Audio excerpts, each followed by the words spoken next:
Hey, welcome back. If you watched the previous video about Prop 19, I went over a few details and some math as far as what Prop 19 means, where it came from, and what it helps with. What I wanted to do is do this second video in the same series about Prop 19 as well, and talk to you about a few different pieces: parents, grandparents, grandkids, and family farms, and how Prop 19 actually impacts that. If you're inheriting a home, or you're a parent or grandparent trying to plan ahead so your kids don't get crushed by property taxes, Prop 19 changed the rules in a big way. In this video, I'm going to explain in plain English what you can still do, what you've lost, and how grandkids and family farms fit into the picture. Hi, I'm Sam Spinel, your trusted real estate guy here in Silicon Valley. Again, I'm not an attorney or a CPA.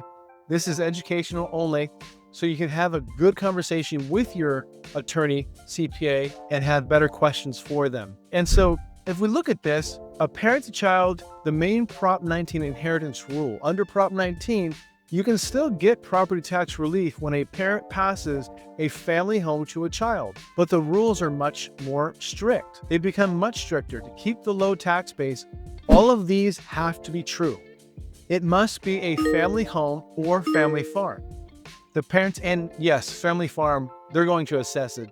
So you can't have a 5-acre estate and say that it's family farm when there's not a crop actually produced there. Number 2, the parent's home has to be their principal residence. Number 3, the child has to make it their own principal residence within 1 year of the transfer.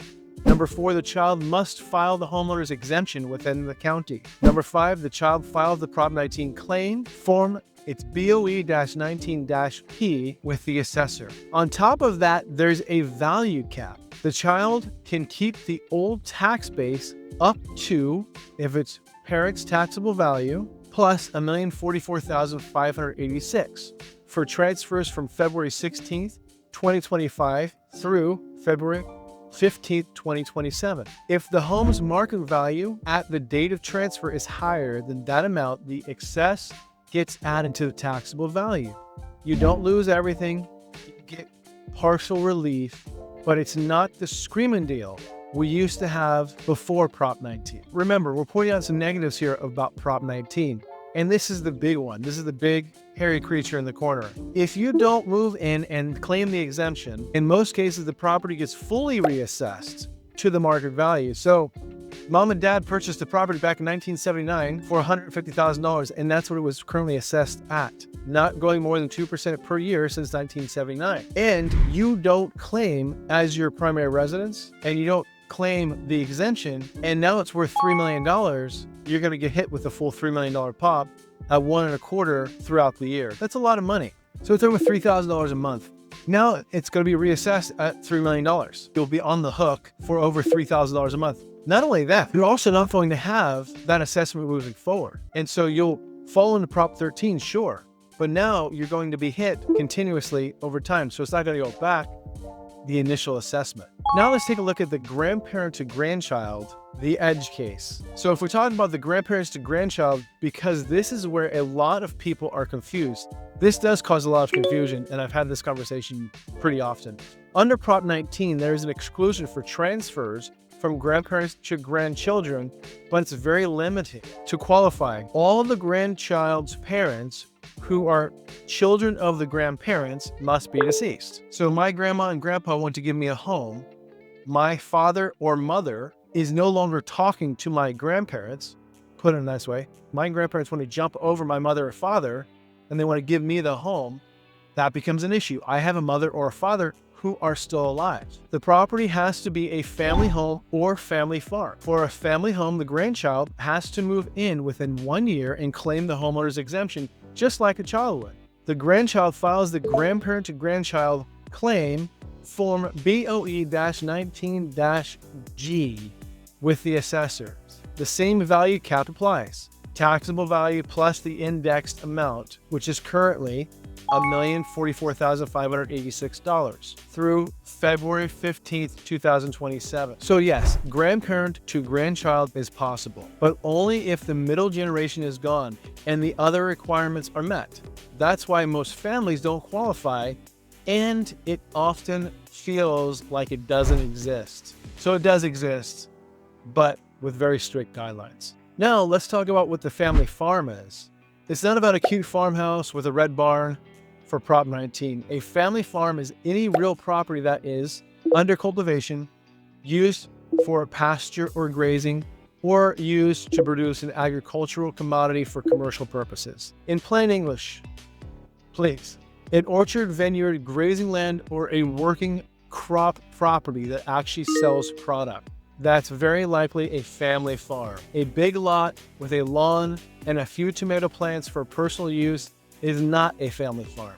There's no requirement that the property contain a home or that the person inheriting has to live there for it to qualify as a family farm under Prop 19. That's a big difference from a family home, which does require you to move in and claim the homeowner's exemption. So remember, this is the family farm, not the grandparent. The grandparent-to-grandchild is very similar for the parent-to-child. The family farm is a different scenario. You do not have to live there for the family farm, but it has to meet the criteria. It has to meet the cultivation, has to be pasture or grazing, or it also has to be the agriculture commodity for commercial purposes. Here's how I would approach this if you have inherited or if you are planning ahead. If you're inheriting a home, ask, will I move in within a year? Find out the current taxable value from the tax bill. Get the market value as of the date of death or transfer. Compare it to taxable value plus $1,044,586 for transfers between February 16th, 2025 and February 15th, 2027. If you fit under the cap, then you can move in. Strong case to keep and live there. If you're way over the cap or you can't move in, run the numbers on rent versus sell with your team. CPA, attorney, give me a call as well if you need help. Happy to help, happy to refer as well.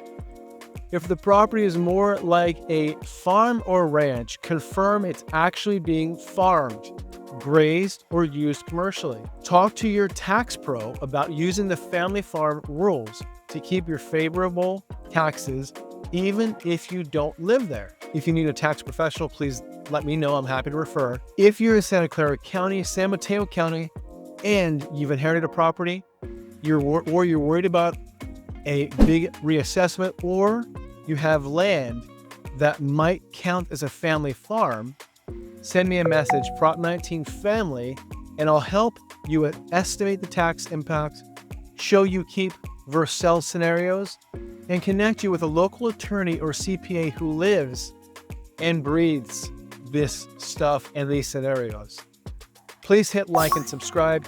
Share with somebody who just inherited a home or somebody who you feel might need this information. Please feel free to reach out to me anytime. I'm always here and happy to help. Hope you're having a wonderful day. Talk to you soon.